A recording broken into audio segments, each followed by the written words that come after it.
A década de 30 é marco divisor de águas na história.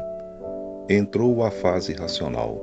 O senhor Manuel Jacinto Coelho, iluminado noite e dia por um foco de luz da parte racional, recebia e ditava mensagens que eram registradas por uma outra pessoa.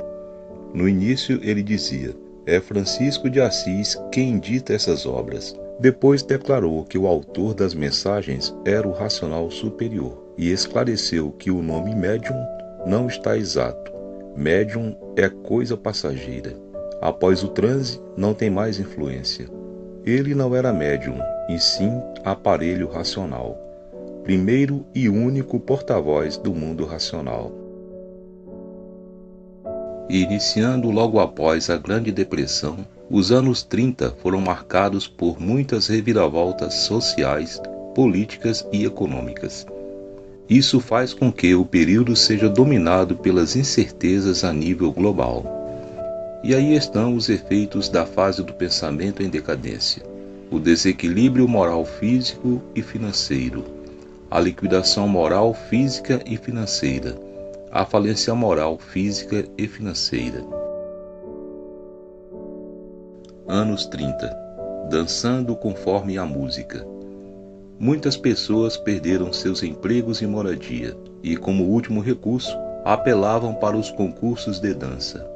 A maioria dos competidores eram pessoas em dificuldades financeiras, que recebiam abrigo e refeições, desde que se mantivessem dançando, em busca de um prêmio substancial em dinheiro. No Brasil, tivemos uma década comandada pelo governo Vargas, com a promulgação da nova Constituição em 1934, e na sequência, o Estado Novo, em 1937. O período de 1930 a 1937 foi de incertezas para a população brasileira e de instabilidade social e política no que diz respeito à legitimação do novo regime implantado no país. Em 1937, o presidente Getúlio Vargas dá início ao Estado Novo, caracterizado pela centralização de poder, autoritarismo e perseguição aos opositores. A partir dos anos 30, o samba ganhou grande espaço na indústria fonográfica e também foi usado pela política ditatorial de Getúlio Vargas na época do Estado Novo. O sambista e estudioso das raízes do samba, Almirante Henrique Domingues, figurou entre os nomes que se alastraram no Rio de Janeiro nos anos 30. Almirante integrou o grupo Bando dos Tangarás, junto a Noel Rosa na Vila Isabel. A lei que estabelece a consolidação das leis do trabalho data de 1º de maio de 1943. Mas as normas em favor do trabalhador começam ainda no início do governo de Getúlio Vargas nos anos 30. A consolidação das leis do trabalho foi um conjunto de regras criadas para proteger o trabalhador. Entre os direitos garantidos estão o salário mínimo, a carteira de trabalho, a jornada de 8 horas, as férias remuneradas, a previdência social e o descanso semanal.